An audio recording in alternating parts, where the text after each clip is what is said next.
Hello and welcome to this introductory PyTorch tutorial. PyTorch is a Python-based scientific computing package which enables the use of GPUs, which are graphics processing units, that greatly speed up computing tasks. Training models for deep learning, especially, is a computationally expensive process, which is sped up by PyTorch by harnessing the power of GPUs. Tensors are fundamental in PyTorch and are quite similar to NumPy's arrays. Most operations we discussed in the last tutorial can be performed in a similar fashion using PyTorch. To start using PyTorch, you write import torch. Let's also import NumPy for some functions that we'll need later on in this tutorial.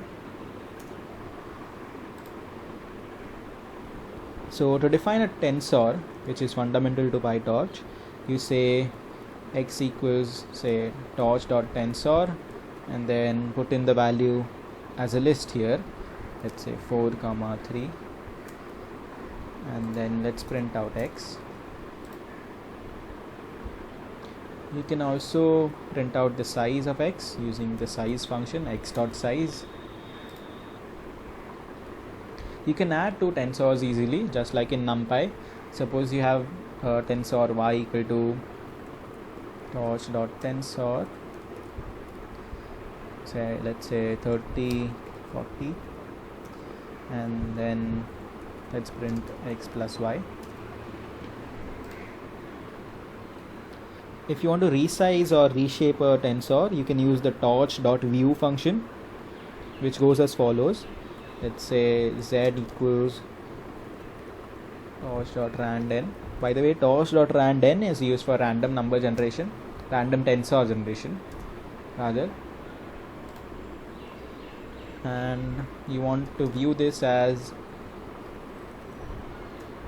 in a different dimension, let's say. So you do z.view and then put in the dimension inside of this. So the number of elements should match. So this is 20, so this can be 20, 1, and then you press enter and print out y. So this comes up.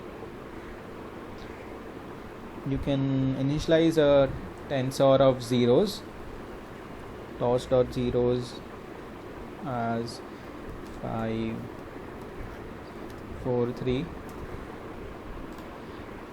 You can also do various other functions just like in NumPy, such as torch.ones and so on. To convert a PyTorch tensor to a NumPy array, you can do something like d equals y dot NumPy, that's it, and then print out d. This creates it to a NumPy array. To convert from NumPy to PyTorch, as in a NumPy array to a PyTorch tensor, you can do something like q is equal to torch dot from NumPy d, and then print q.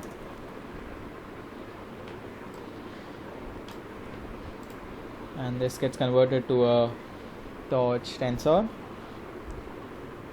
To make sure your GPU is running the computations, you can execute this function. If torch.CUDA is available, and then you say device equal to torch.device and CUDA. So CUDA is the software that essentially enables you to connect to GPU support, and if GPU is available, then this will get executed and the device will change from the CPU to the GPU with this command torch.ones 4, 5 and device equal to device. So you set device equal to the CUDA device, and then this will perform the computation on GPU. So that's about it for this tutorial. The code for this will be in the description. Make sure to check that out. You can read more about PyTorch in the link that will be provided in the description. And thank you guys for watching. I'll see you in the next tutorial.